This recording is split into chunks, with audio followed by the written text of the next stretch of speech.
Oh, hey.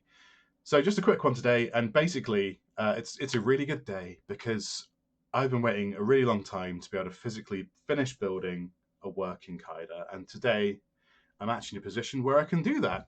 So, long story short, there are two Y carriages for Kaida. One is a forged carbon fiber Y carriage, which is very light. But the thing is, you have a mold, you have to print it out, you have to get the forged carbon fiber, you have to get the epoxy, you have to build it and test it, and it's very annoying. And to release it to people, they're not going to want to do that. So I sourced a commodity part of AliExpress, which is very similar, ordered it, and it took about 3,000 years to arrive. And the thing that's really stupid is the outer positions of the holes. So these M3s here, they match, they're the same. So you can use the same actual aluminium bed plate on both. Makes no difference. But yeah, oh, that's moved. There you go. But the thing is, I didn't know where these four holes were, so I waited basically a month to find out where these holes were because the bed online doesn't have any CAD drawings. It just has crappy photos, which are skewed. So I knew these were here, and but I didn't know precisely where they were. So I arrived this morning, got a set of carpers to it, and I found out in 10 minutes. And it took me over a month to find that out. But oh well.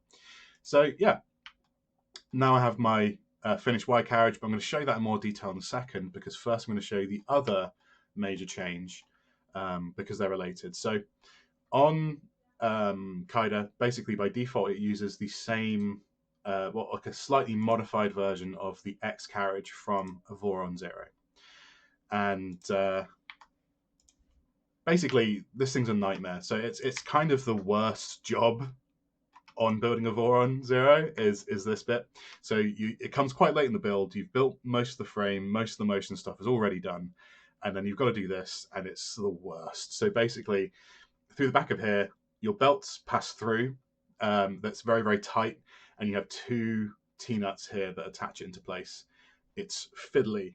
It's really annoying. You're working in a really small space, and also it's you have to basically cut the belts pretty much, not entirely, but pretty much flush once you're done, which means if you don't measure your belts up really well, you're gonna have a bad time. It's kind of like a you can't go back from this sort of change because if you get it wrong, you kind of have to redo all of your belts all over again and maybe even buy new belts. It really, really sucks.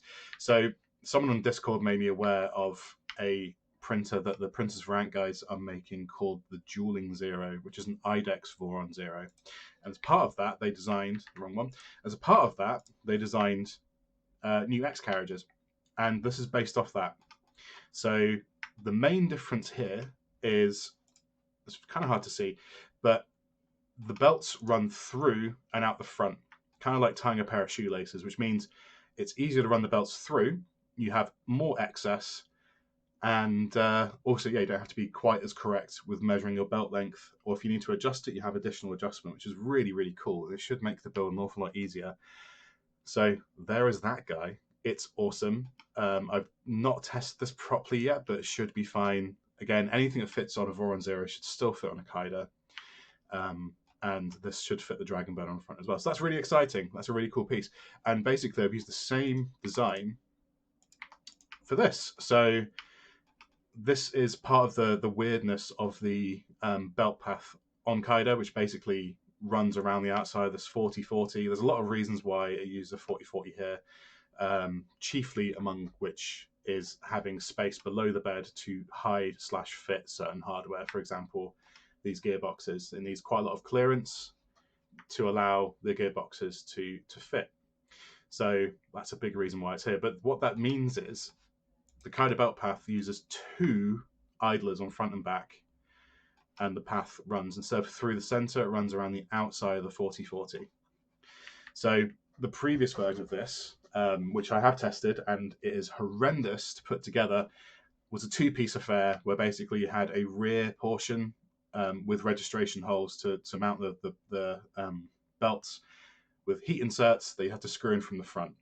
It was horrible. It was really horrible. And now I've got this, and I've got even more excess room for belts. So basically, these extrusions, so the three extrusions on Y, so this one, this one, this one, they're all the same length with It's very common on 3D printers, bed slingers anyway, to have this extrusion here mounted further forward than the rest.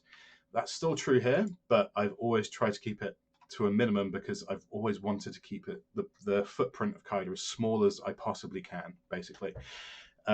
Which does mean you don't have the hugest amount of adjustment here. So you've got maybe I think 7 or 8 millimeters of adjustment at the front, which is just about good enough. But with this new method, which means you don't have to cut belts flush, you can just pass as much excess belt as you want through the front of here within reason, and it gives you an additional amount of adjustment for when you want to tighten these belts, which is really, really cool.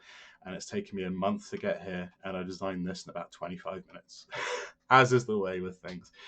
But yeah, we now have a final Y carriage, which means at this point, in terms of being able to build a physical Kaida, it's done effectively. There's obviously lots of testing to do, but to get to a point where I can finally get the finished thing built and squirting plastic, I'm finally at that point after lots of setbacks, which is cool.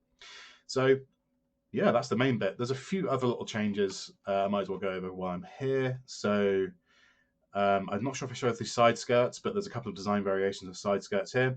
There's design variations on all of the skirts and all of these end caps just for fun. But yeah, these side skirts are here, so prying hands can't get their fingers all over the bits that squirt the electric. One of the quick changes that I made recently is because the frame doesn't require tapping any holes in the extrusions to build, the parts are supposed to self-register. So you have these ones at the back. So this is the bottom part of the motor bracket, which gives an additional attachment point for the steppers, but also the length of it determines the distance of this extrusion here, but also helps you determine the offset distance of the Z extrusions as well. So it helps you self-register. And these interior ones, these braces, the idea is you have discrete L brackets inside here, which attach with grub screws. On the side you don't have those, you have these, which have a slight structural aspect to them. They do the job, but chiefly they help you center this extrusion as well, which is very, very useful and makes this job an awful lot easier. So there's a new version of this, which exists only on the front, which also now determines the distance of this extrusion. So this now registers to the end of the extrusion here, which is fun. So again, it's making the build just a little tiny bit easier. And yeah, it's quite nice. So like I said, features-wise or CAD parts-wise, now that this is done, I can finally finish building it. So hopefully next time you see a video from me, it should be a physical printer that actually moves and squirts plastic, because I've only shown bits and bobs of it because there's been bits hanging off and missing. But now I can do all the parts. So I need to print these out. They should work just fine, hopefully. This whole belt path thing, I think I spoke to some people early on in design. They had concerns about it. It is totally fine. There's no like sort of, from what I can see anyway, and don't take my word for it because you know I'm an idiot, but the sort of like torsion effect on these, it's totally fine because like it's true on almost every printer like that you have this not aligned with its point at which it's attached. So it should be fine. In terms of things that are missing now, nothing functionally is missing for the build. There's one piece here that you can't see. So basically, here's our stop. You can either use sensorless homing because it's intended to sensorlessly home, but also there's a little screw thread here so you can attach a switch if you want. I haven't done the mount for the switch, but the switch is not technically necessary. It's just an additional part that people can print if they want it. And also the idea is that you have a default bed leveling solution, which I'm still designing because I need to find the right way to do it. So the Dragon Burner supports, it's got a little paddle here you can see in silhouette, but basically you can attach like a clicky probe or a zero click or whatever, bed leveling probe. There's not, like the tool head doesn't move super far outside the bounds of the print area on X. So basically I'm trying to find a way to not have to use like a servo motor to pop out. Servos are super cool, but I'd rather have something stationary if I can. And I've earmarked this space here to allow the attachment of a bed leveler, but I've not finished the design for it yet. But apart from that, yeah, next time you see a video from me, it should hopefully be of a machine squirting plastic about. I don't know when it's going to be yet. I've still got a load of work to do, but also in the next few weeks I might be moving house, so it might be a bit of delay, but yeah, there we go. That's where we're up to at the moment. If you do want to sort of, carry on seeing the progress of this thing, you can subscribe to the YouTube channel that you're watching this video on, or you can have the Discord channel in the description. It's not my Discord because I don't need my own Discord. I hang out on the Rollerhorn Discord. It's a really cool place with really good people, and some really awesome projects. So yeah, have fun, stay safe, don't do anything I wouldn't do. I mean, yeah. Oh, actually, wait, before I go, one other change as well. I think I showed you this, but yeah, there's another mount point behind here. So we've got an additional attachment point for here because there's a little bit of lateral wobble on here with this attachment, the way this goes on.